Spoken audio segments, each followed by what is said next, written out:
If you enjoy cutting dovetails as I do, it's nice once in a while to get away from the 90-degree corners. Here's a little box that I made with 10-degree angles, so it's flat front and back and 10-degree angles on the side. And to complement these, I've just gently scalloped the top of the box and curved the lid, which gives a method of lifting the lid off without the need for handles. Now, I cut these dovetails by hand, but it did get me thinking. I wonder if it was possible to use a combination of my magnetic guides to do the same thing. And I came up with a method with using a 7-degree angle and using the 1 in 4 and the 90-degree guides. I came up with a method of accurately and quickly cutting angled dovetails, and I'd like to show you that. So first of all, it's quite useful to use these little bevel boxes to set up your bevel gauge. So if I just tilt that through, we're just trying to get it as close to 7 as possible. And there you can see your bevel gauge set up, which you can then use to mark out the corners.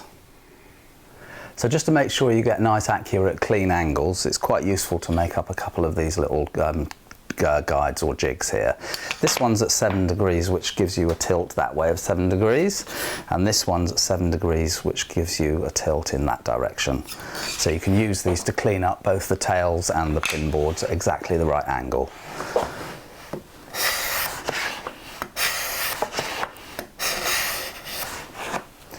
So that's how that works for the tail board.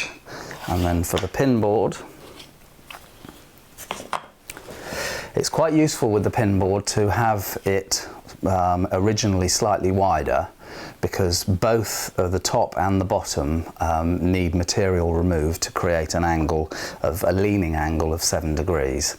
And so if you start with the boards both the same size, by the time you've done that, you'll end up with this one a bit shorter. So I'd say about 1/4 of an inch larger. And then this one is simply cleaned up in this direction.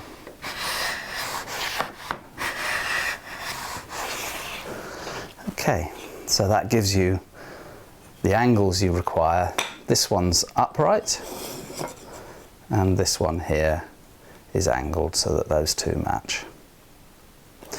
So, getting rid of the shooting board, we can now look to cut the dovetails. Now, with the dovetails on an angle like this, they don't actually follow the angle. They need to run, the center of the dovetails needs to run parallel with the top and bottom.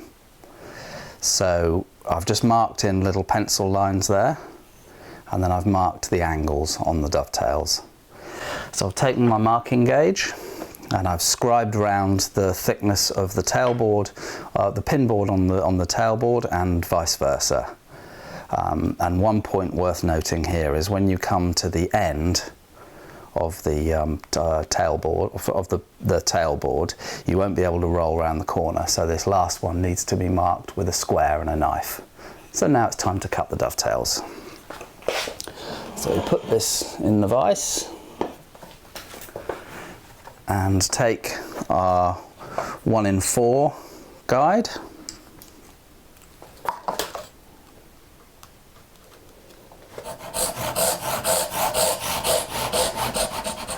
And just cut down to the baselines.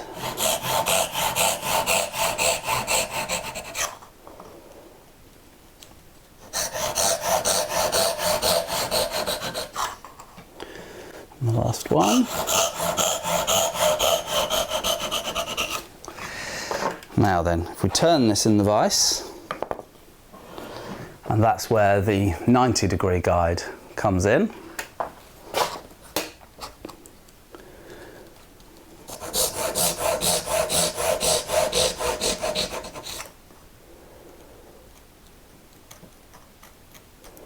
Just work it to the position you want it in.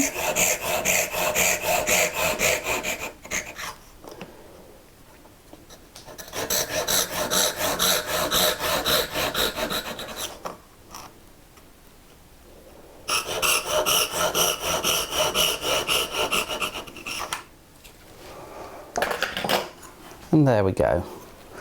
So with the combination of the two guides, the 1 in 4 on one side and the 90 degree on the other, then you get your perfectly aligned cuts. Now it's time to remove the waste.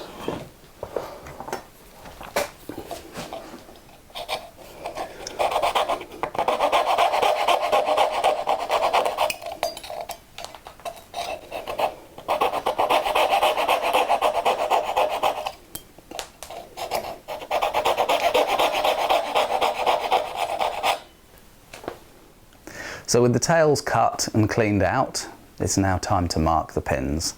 Now typically I do this with my dovetail alignment board, but obviously where we're now at an angle, then that's not going to be appropriate. If I was making lots of these, then I'd probably make up an angled dovetail alignment board as well.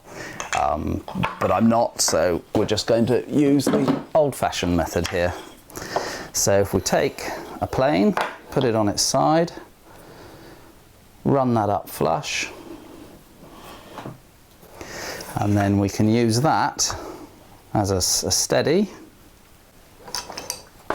for us to mark out the pins here. So we just hold that down.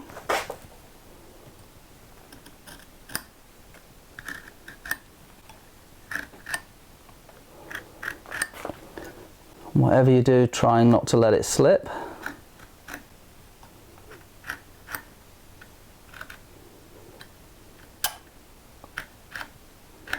There we go. So, with the pins marked out, we can now use the guides to make the cuts. So first of all, I use the 90 degree guide to make the first of the cuts. So just edge that up to the knife line, and then you're just cutting adjacent to the line. And the next, edge it up.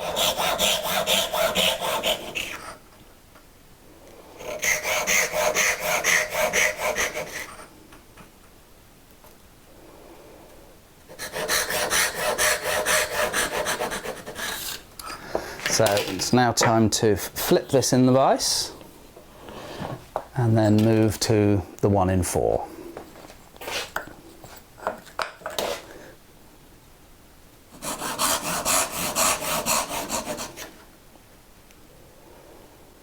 Again, just edging it up until it's next to the knife line.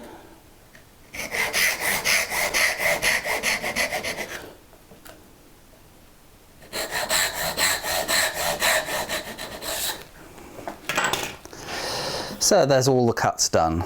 The 1 in 4 for one side and the 90 for the other side. Now we can remove the waste.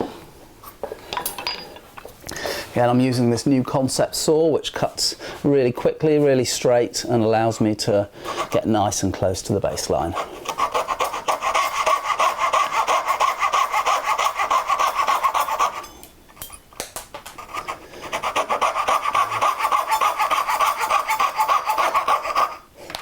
And by getting nice and close, it allows me the minimum of chopping out.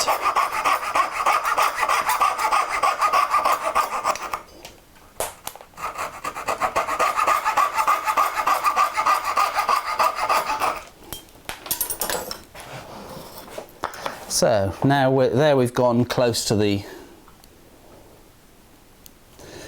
baseline. We can just simply take the chisel, put it into the baseline, tap at 90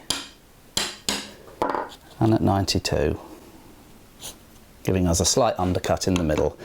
90, 92, and just work our way along.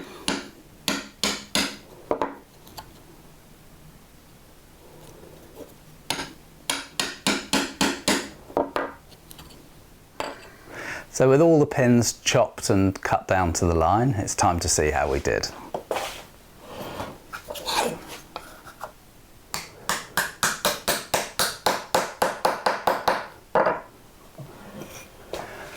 So there we go, angle dovetails. So with the combination of a 7 degree angle, a 1 in 4 guide for one side, a 90 degree guide for the other side, it's angle dovetails made easy.